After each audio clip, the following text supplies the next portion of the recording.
Hey guys, what's going on? My name is Beatbreaker, and today I want to take a look at the new and improved Battlefield 4 in the CTE, aka Community Test Environment. There's been a lot of changes to the CTE lately, and I thought I'm going to discuss some of the most important or the most striking. Now, first of all, let's have a look at the new UI options. You're now able to actually customize the visibility of any icon that's in the HUD.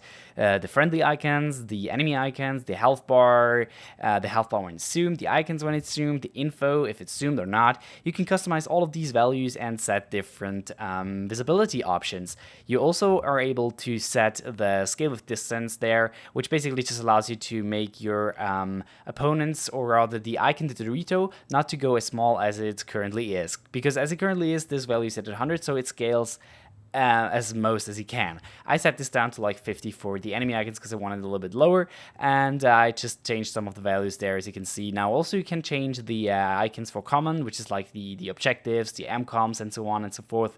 You can set that to a lower visibility level when zoomed in, and as you can see right here, if I zoom in on my friendlies, you can see the icon to be more visible rather than the names.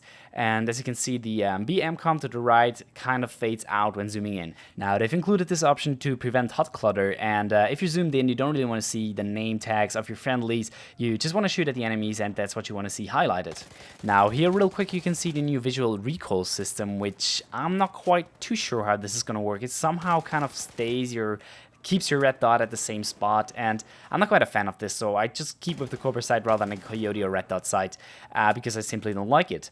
Now also you can see the new revive icon here, so you can actually know how long this guy has left on the revive timer before he's not in a revivable state anymore. This is great if you want to prioritize your revives. If you see a guy that has a smaller revive timer and he's further away, just go for that guy first and then revive the guy that's right next to you.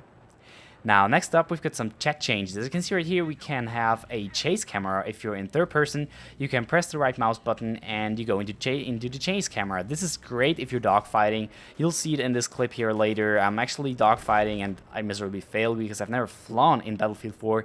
But yeah, there's the chase camera. Now also you can see the new camera here, which is basically how the camera worked in Battlefield 3. But let's just go back and see how this option is normally. This is normally like this. As you can see, the camera turns with your chat, and if you're doing loops, or rather like barrel rolls like this, it just makes me dizzy. And if you're making a loop, you don't know what's up and down, you don't know what's right and left. I really don't like this camera at all, and I did prefer the way it was in Battlefield 3 way more. So if you go to gameplay, advanced, chat, chase, camera roll to off, and there we go, it's the same as it was in Battlefield 3. You will understand when your chat has turned 180 degrees. And here again, I show off the chase camera, which is just a really nice addition to the game. And also they've introduced some crosshairs for the chats in third person. Now, other than things that I've shown off in this video, they've also changed the way that smoke grenades work.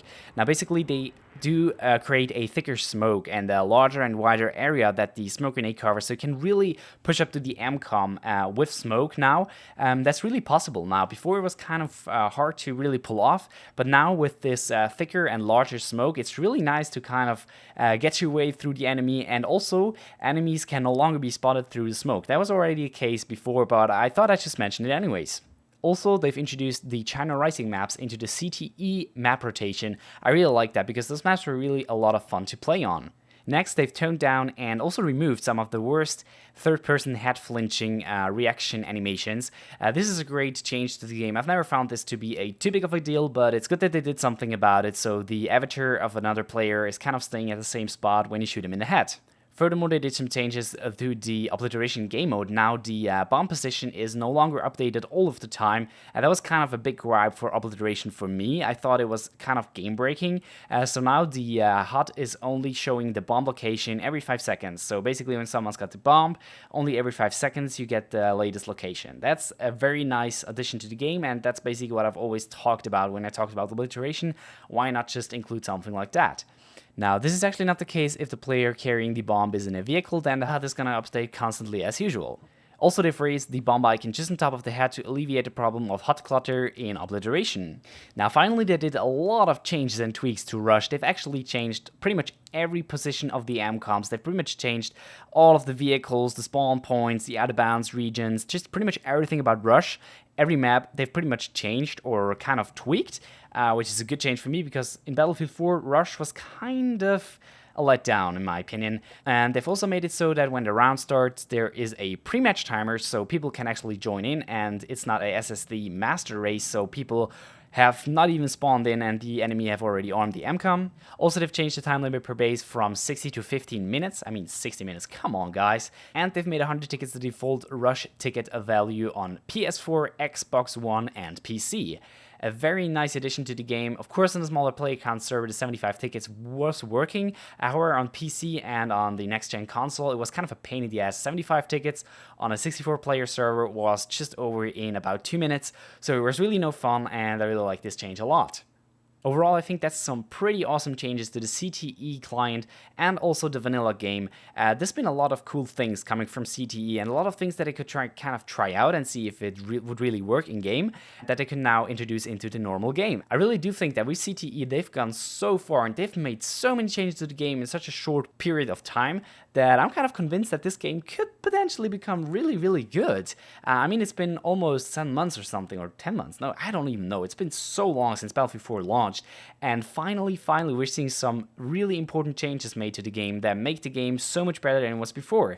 I really like to see all these changes, and I think we should give DICE another chance for Battlefield 4. I really think that they're trying hard to make this game so much more enjoyable than it was on launch. But yeah, that's all the updates I'm going to be talking about in this video. There has been a bunch of more updates and changes and tweaks to the CTE client that I couldn't really talk about in this video because otherwise it would just become like a half-hour video.